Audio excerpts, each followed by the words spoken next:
সম্মানিত ভিউয়ার্স, লাভজনক চিতল মাছের পোনা কতদিনে বাজারজাত করতে পারবেন এবং লাভজনক চিতল মাছের পোনা কতদিনে কত ওজন আনতে পারবেন এবং এটি কি খাদ্য খাওয়াবেন এবং এই চিতল মাছের পোনাগুলোকে খাদ্য হিসাবে কি খাদ্য খাওয়াবেন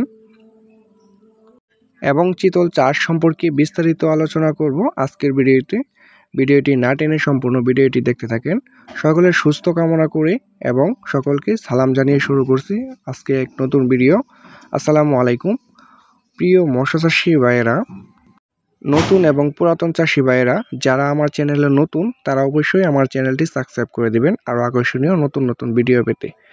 সম্মানিত ভিউয়ার্স, এই মুহূর্তে আমার ভিডিও স্ক্রিনে যে মাছগুলো লক্ষ্য করে দেখতে পাচ্ছেন এটি হচ্ছে অরিজিনাল নদীর চিতল মাছের পোনা। দেখতে পাচ্ছেন ভিউয়ার্স, এটি খুবই সুন্দর একসাটা।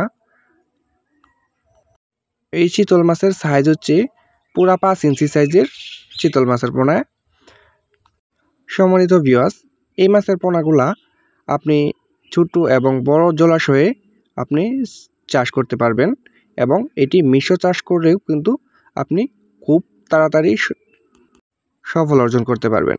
সম্মানিত ভিউয়ার্স, এই মাছের পোনাগুলা আপনি যদি 1 বছর চাষ করেন সেই ক্ষেত্রে একটার ওজন আসবে 2 থেকে 3 কেজি।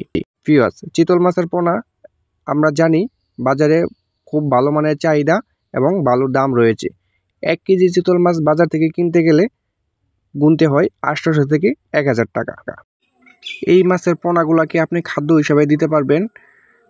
আপনি যদি মিশ্র চাষ করতে চান তাহলে অবশ্যই আপনার পুকুরে তেলাপিয়া মাছের বুট ছাড়বেন, কারণ তেলাপিয়া মাছের বাচ্চাগুলা এই চিতল মাছগুলা খাদ্য হিসাবে থাকবে, কারণ তেলাপিয়া মাছের প্রচুর পরিমাণে বাচ্চা দেয় আর সেই বাচ্চাগুলা এই চিতল মাছগুলা খেয়ে খুব তাড়াতাড়ি এটি আপনি বড় হয়ে যাবে এবং বাজারজাত করতে সুবিধা হবে।